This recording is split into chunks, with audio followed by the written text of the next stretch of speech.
What is going on, everyone? This is Eric coming at you from just outside of Hartford, Connecticut. And today, we're going to have our first look at the 2021 NFL standings through Week 2, heading into Week 3.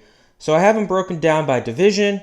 We're going to start off by looking at the AFC East. So currently, there is a three-way tie for first place with 1-1 records with Buffalo, Miami, and New England. And the Jets are 0-2. So Buffalo's been an interesting team this year.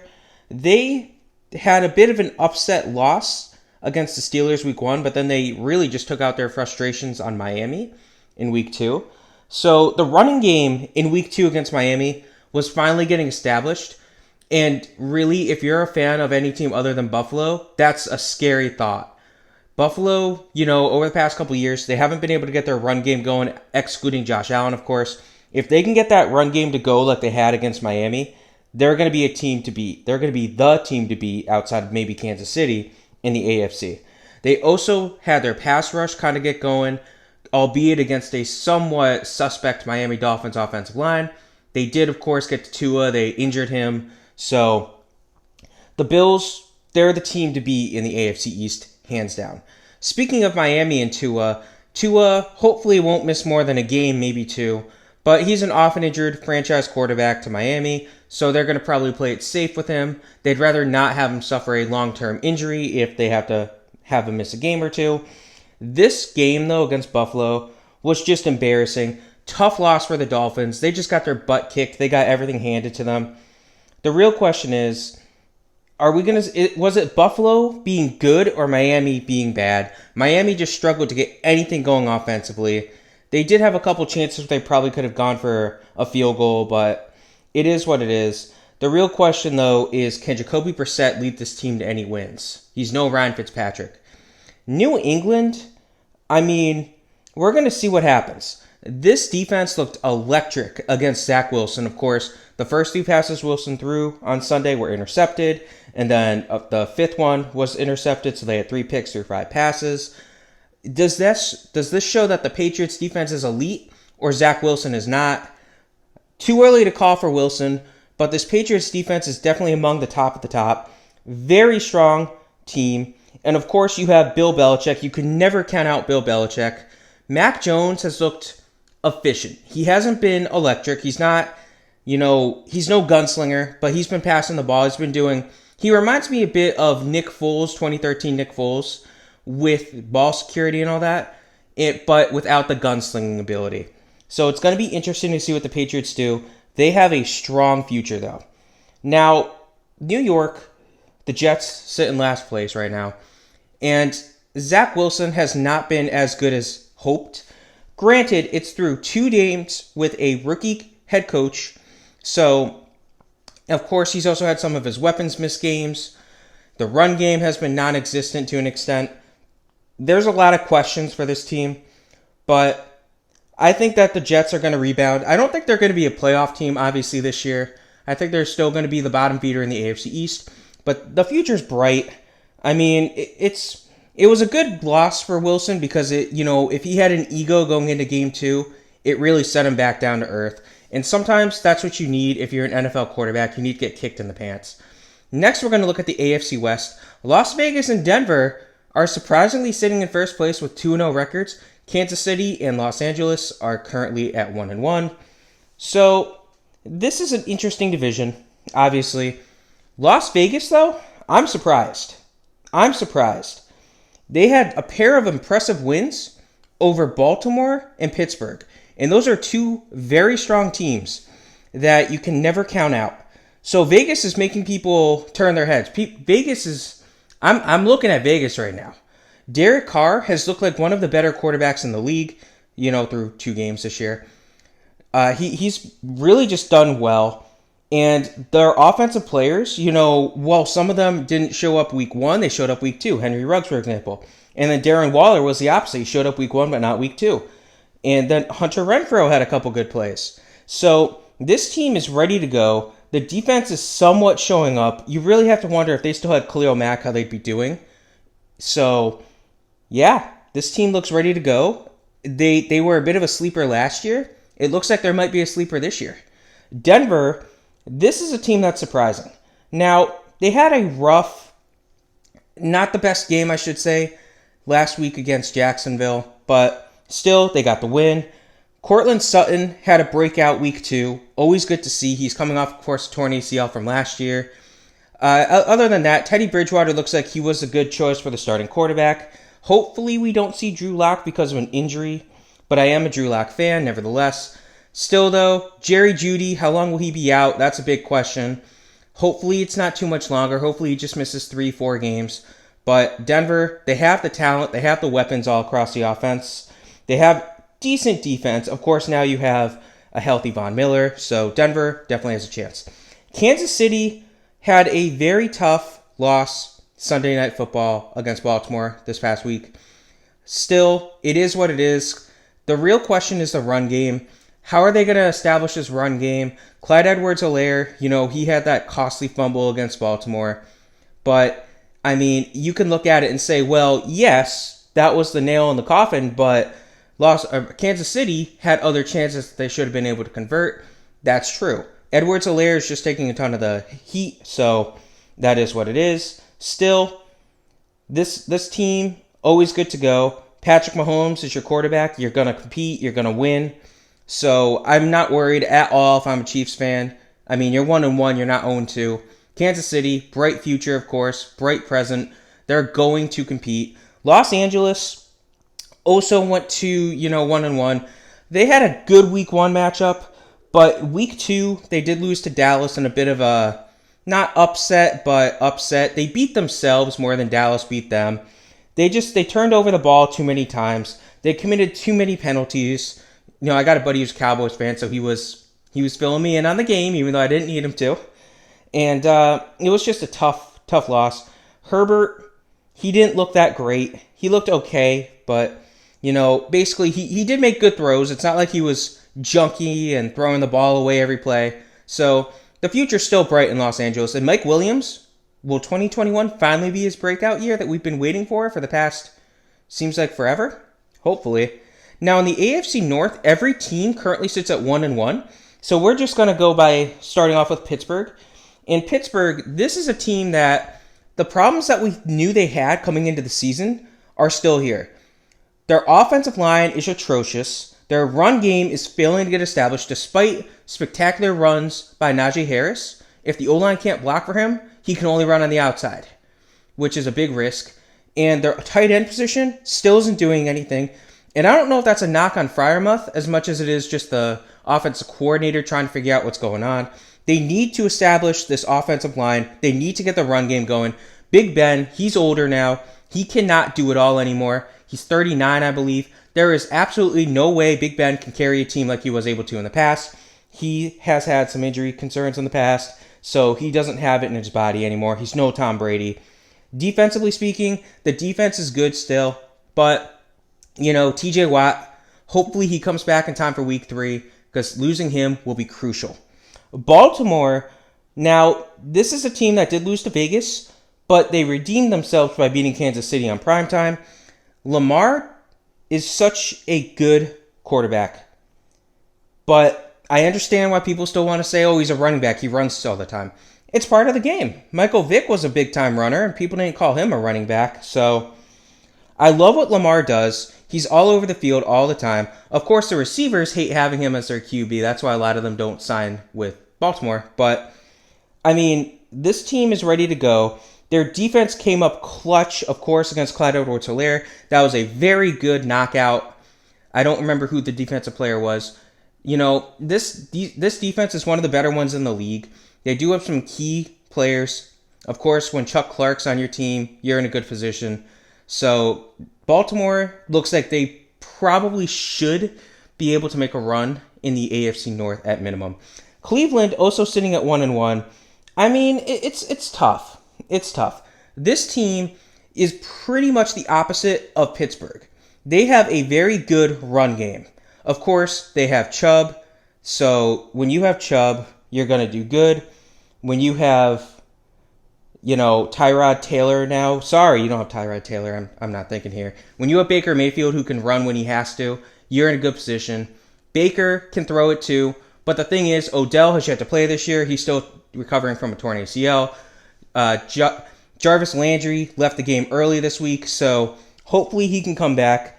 And their tight end position, I mean, yeah, you got Hooper, but Hooper isn't exactly the best tight end one. He had a breakout in 2019, and he's kind of been a bit of a non-factor since joining Cleveland. So I'm just happy that, this team, Baker, he left the game hurt, but he came back. I just hope he can stay healthy. Cincinnati sitting at 1-1 as well. I mean, this team is exactly what we thought they were. Joe Burrow is a great quarterback. There's a reason he was the number 1 overall pick last year. The concerns with him, though, are there. And the big concern is, can he stay upright this year? Cincinnati's offensive line is atrocious, just like Pittsburgh's. So I don't understand anymore what's going on with this team. They need to invest in their offensive line. You got the weapons now. You got the quarterback of the future. But you got to invest in your O-line. Your defense is good, not great. They won a thriller against Minnesota week 1, and then they lost a thriller against Chicago week 2. They almost came back to beat Chicago, but, I mean, Burrow had a handful of picks just because the O-line wasn't doing anything. He was having to panic. He had to make some bad throws. Hopefully Burrow can figure it out. Hopefully the O-line can figure it out. Next, we have the AFC South. Houston and Tennessee currently sit in first place, tied at 1-1. Indianapolis and Jacksonville at 0-2. Houston being in first place is a big surprise. So Houston's a good team, okay? It feels so weird to say that. But how much of it is behind Tyrod Taylor just looking to prove himself? So we're not going to get into the Deshaun Watson discussion today. But Tyrod Taylor is the QB1 of this team. He unfortunately did leave this most recent game with an injury. Looked like a hamstring injury. Never good. Those usually take time to recover. Will he be able to play on Thursday? Probably not. So that means Davis Mills is your starting quarterback. I'm a little concerned about that. But Houston, I mean, they have decent weapons on the team. Relatively speaking, they definitely will miss Will Fuller. They have an okay defense in place, I suppose. But if you are a fan of this team, don't expect to be near the top of the division at the end of even this month. Well, next month, I guess. Tennessee is sitting at 1-1. They came back. They pulled a bit of a nice comeback against the Seattle Seahawks last week. This week, I guess you could say week 2. And it's good for them. They needed that. They needed a comeback win. It's always good when it comes against the Seahawks too, but that's neither here nor there. Big overtime victory for them. Derrick Henry is doing what Derrick Henry can do. He just runs for the ball all the time, kills it all. Now, the offensive line is dealing with injuries, so I do expect some regression from Derrick Henry, but still, such a great player. Love what he brings to the team. Yes. Now, Indianapolis, 0-2, not good. Indianapolis was considered by many, myself included, to be a potential Super Bowl contender, but we're seeing problems. The big thing is Carson Wentz. He is currently sprained not one, but both of his ankles. So now Carson Wentz is questionable for this week. Carson Wentz, can he stay healthy? I'd hope so, but that's not good. I mean, if they have to rely on Jacob Eason as their QB next week, I'm not exactly happy about that if I'm a Colts fan. But Indianapolis still has a talented team. They have the pieces to compete. The real question with them is how long will they continue to rely on Wentz? And when will T.Y. Hilton be back? In last place, we have Jacksonville. Let's just say people were pumped when Urban Meyer and Trevor Lawrence were announced as, the coach QB duo. Myself, I was skeptical. Urban Meyer's never coached at the NFL level for a reason. Trevor Lawrence is coming off a elite college career, an elite high school career, coming to a stinky Jaguars team, for lack of a better word. I was concerned about how they would do. Unfortunately, I was on the right. This offense looked atrocious last week against Denver. They were held to under 200 yards of offense. That's not good at all, especially when you just invested some first-round picks in the offense. Granted, Travis Etienne's out for the year. He didn't play at all this year, but still, Jacksonville needs to figure it out sooner rather than later. So now we get to the NFC, and we're going to start with the NFC, as a lot of people call it, the NFC least, where Washington, Philly, and Dallas all sit tied for first at 1-1. New York, 0-2. Washington, So Taylor Heineke, he had a good game on Thursday night against the Giants. How much of that was Heineke? How much of that was the Giants? We'll see how he does this week, week 3. Still, though, hopefully Fitzpatrick's back sooner rather than later. He's a great story. He's a great player. Terry McLaurin has looked great as well. One of the better players in the league. One of the better receivers in the league. Definitely one of the better ones in the more underrated ones, I should say, in the league. So, I love the guy. He's a great player. So, he's just always there. The defense has been slightly underwhelming, but they should be able to rebound. My Eagles, right here. So, let me just say, that loss to San Francisco was an ugly loss, but they demolished the Falcons. The real question is, which Eagles team are we going to get? It looks like the defense is showing up. They're doing a lot of bend but don't break, but they did just lose longtime veteran defensive end Brandon Graham.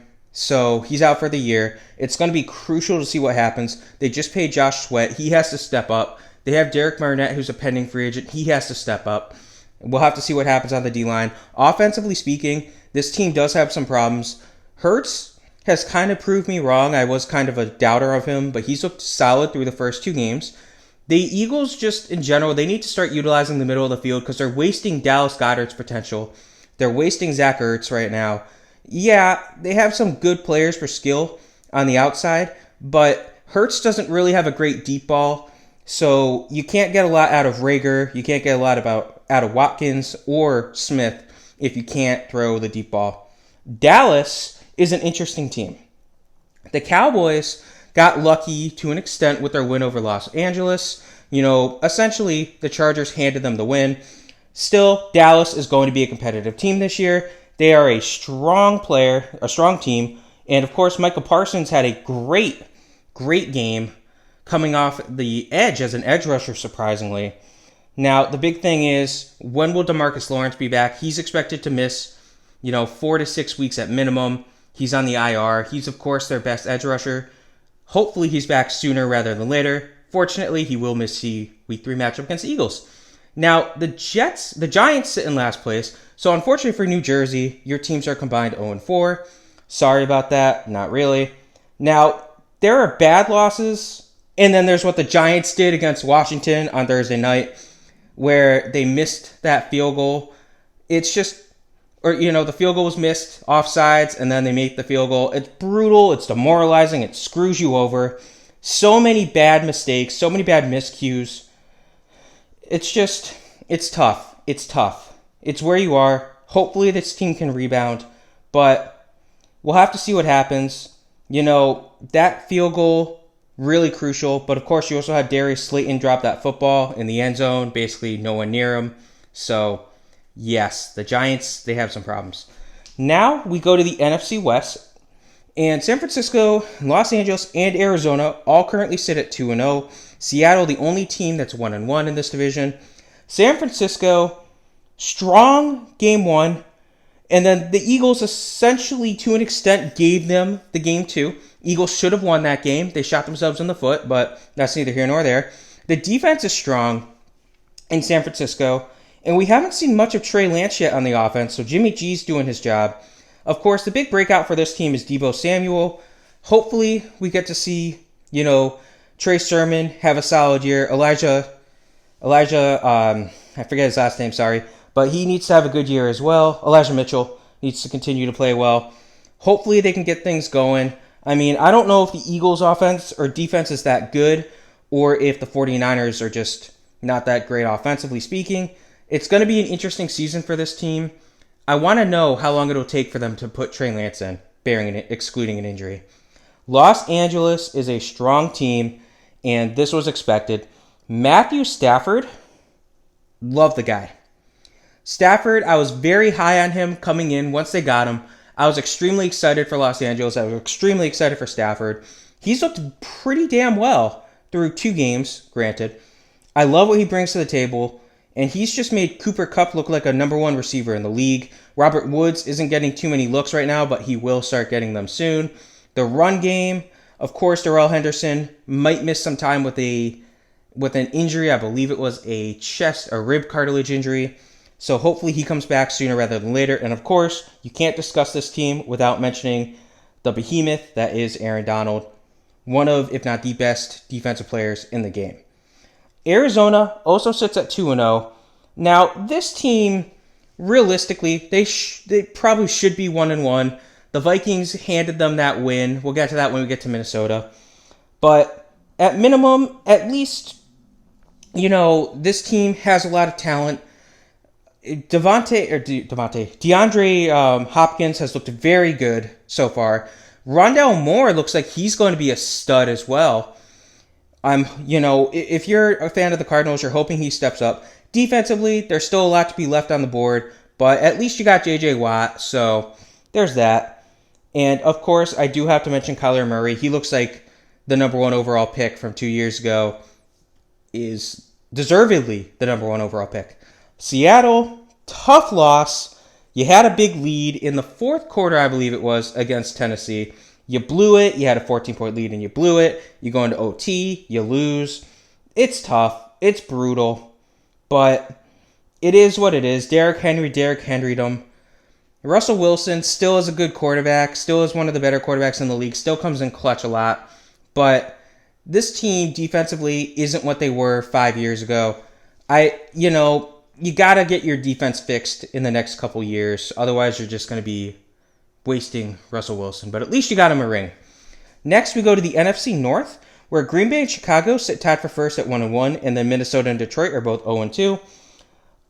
It looks like Green Bay's dismantling at the hands of New Orleans in Week 1 was a little bit of an overreaction, maybe.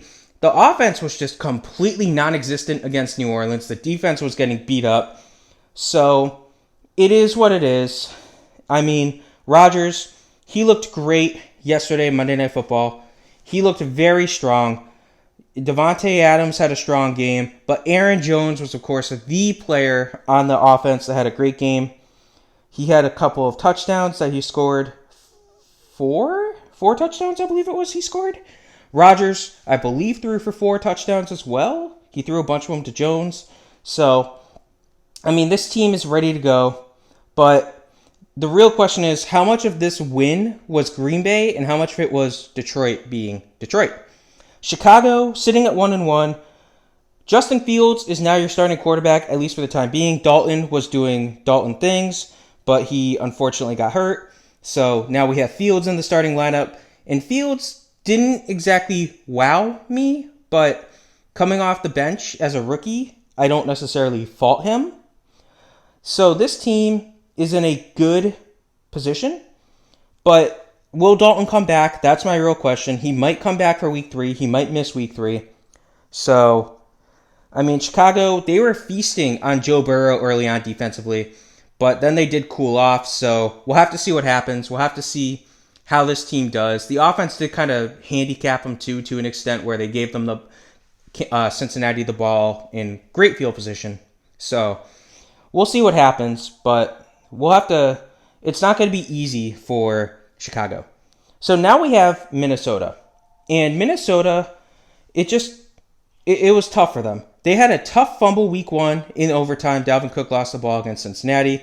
Tough one to lose, but unfortunately they lost it. And then, of course, against Arizona, they had their kicker miss a 30-something yard, 40-something yard field goal. It's brutal. 37-yard field goal. Missed it. It's just 2 tough losses. Minnesota could be 2-0. Instead, they sit here at 0-2. I mean, they also could be 0-1-1. So, it's going to be... Hopefully, Minnesota can turn it around and have a better year. But the real thing with Minnesota is Kirk Cousins going to be their quarterback in 2022 and beyond? I don't know. It's tough. But Minnesota, hopefully they aren't too demoralized. Hopefully they keep it going. Detroit sitting at 0-2. I mean... It's tough. It's tough. It's brutal. It's brutal. I mean, Jared Goff isn't Jared Goff anymore. He's probably not going to be in Detroit for much longer. They are stuck with a bad contract, though. But it's brutal. At minimum, TJ Hawkinson looks like he's going to be a stud, continue to be a stud. DeAndre Swift has put some questions to rest.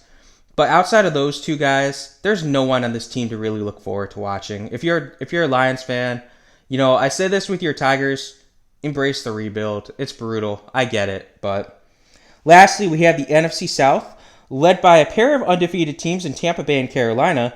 And then you have New Orleans sitting at 1-1 and Atlanta 0-2. Tampa Bay is probably the best team in the NFL for the second year in a row. Tom Brady is 44 years young. He's just doing everything time and time again. Gronkowski's playing like early to mid-2010s Gronkowski. He's playing out of his mind.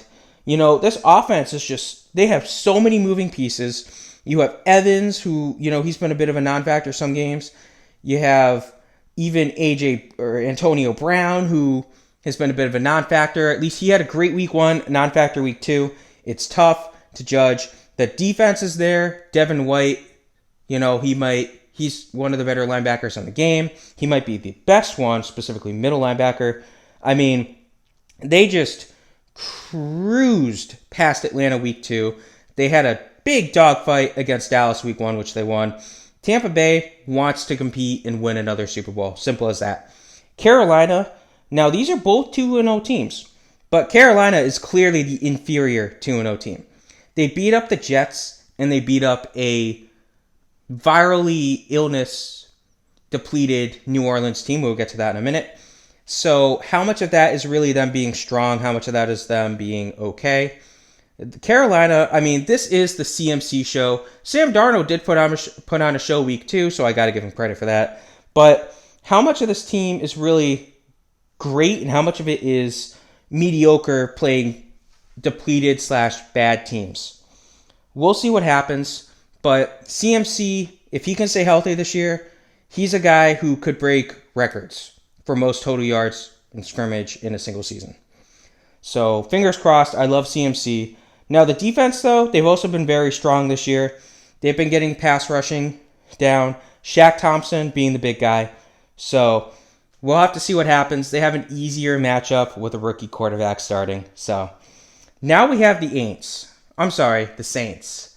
And this team demolished Green Bay week 1, but then got their butts kicked by Carolina in week 2. Now, I'm more inclined to believe that this team is the week 1 team than the week 2 team. Alvin Kamara was a complete non-factor week 2. I believe he only had like 11 or 13 yards or something like that. But part of that is when your whole offense is non-existent because all your coaches are dealing with a viral illness, you can't game plan properly. So, again, I'm considering this week 2 blowout loss or loss in general just due to that. So, that's what I'm going to say about this team. Jameis Winston, very strong week 1, very bad week 2. This is what you're going to get with Jameis too. That's the thing. I won't be shocked if fans are calling for Taysom Hill at some point this year, but we'll have to see. Now, lastly, we have the 0-2 Atlanta Falcons. Man, that 28-3 is really starting to hit in, isn't it? I feel so bad for Atlanta fans. Atlanta fans, you guys, 28-3. It sucks. I get it. But, this team, they struggled. They struggled against Tampa Bay. They did somewhat have a solid end to the game, but what does that really matter? Calvin Ridley, he's been decent. He's been a wide receiver 1, but really, is Matt Ryan going to be this, elite for much longer? I hope so, but it's definitely not possible. Atlanta is probably in line for a tough season. Their defense is atrocious. Philly and Tampa Bay beat them up on defense. Their offense, they did rebound from a tough game against Philly, against a strong Tampa Bay defense, but again, they did kind of get fourth quarter points. So this is currently the NFL standings through week 2. I went on a little bit more of a discussion than I probably should have for some of the teams, but I'm only doing this every other week, so I hope you guys enjoyed this. Stay tuned. In 2 weeks from now, we will be discussing the standings through week 4. And that's when buys will finally kick in. Hope you guys enjoyed this video. And of course, stay safe. Have a good one.